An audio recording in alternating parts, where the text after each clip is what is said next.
हम गायक बबलू अनाड़ी ग्राम सभा तेजपुर भोपतपुर से रामू वर्मा सुपुत्र शोभाराम वर्मा के शादी के उपलक्ष्य में एक प्यारा सा गीत आप सब लोग सुने और एंजॉय करें।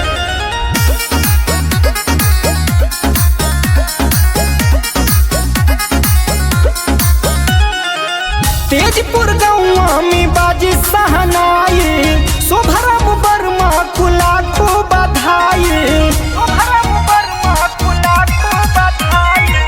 तेजपुर गौवा में बाजी सहनाई शोभाराम वर्मा को लाखों बधाई।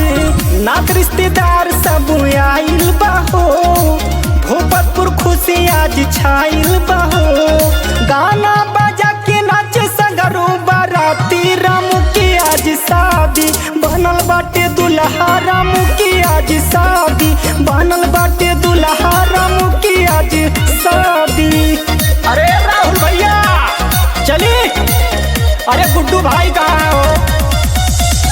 अरे बुधिराम भैया देखी क्यों बचे ना सबके नाचे के बाद।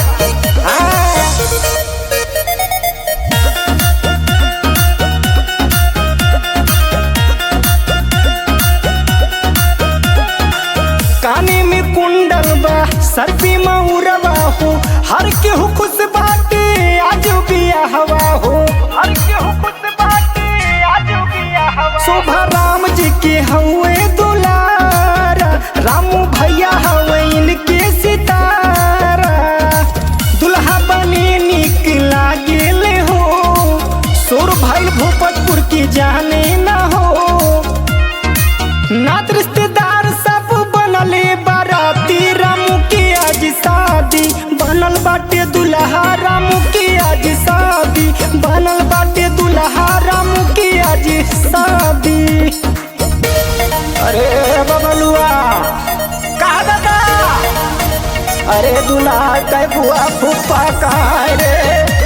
अरे दादा बुआ फूफा मामा मामी क्यों क्या छोड़े नहीं बा?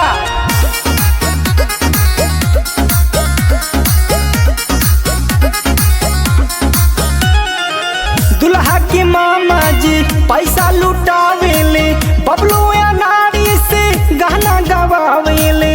बबलू अनाड़ी से गहना गवावेले। सज के चाले बाराती ससुराल आज गौवा में आइल बहार। जाई बाराती आज धौरा रहो खुश बाड़े बड़ा भैया बुधिराम हो। आज नाच हर के हो आइल बसाथी रामू की आज शादी बनल बाटे दुल्हा रामू की आज शादी बनल बाटे दुल्हा रामू की आज शादी। तेजपुर गौवा में बाजी सहनाई शोभाराम वर्मा को लाखों बधाई। नात रिश्तेदार सब आइल बहो भोपतपुर खुशी आज छाइल बहो। गाना बजा के नाचे सगरो बाराती रामू की आज शादी।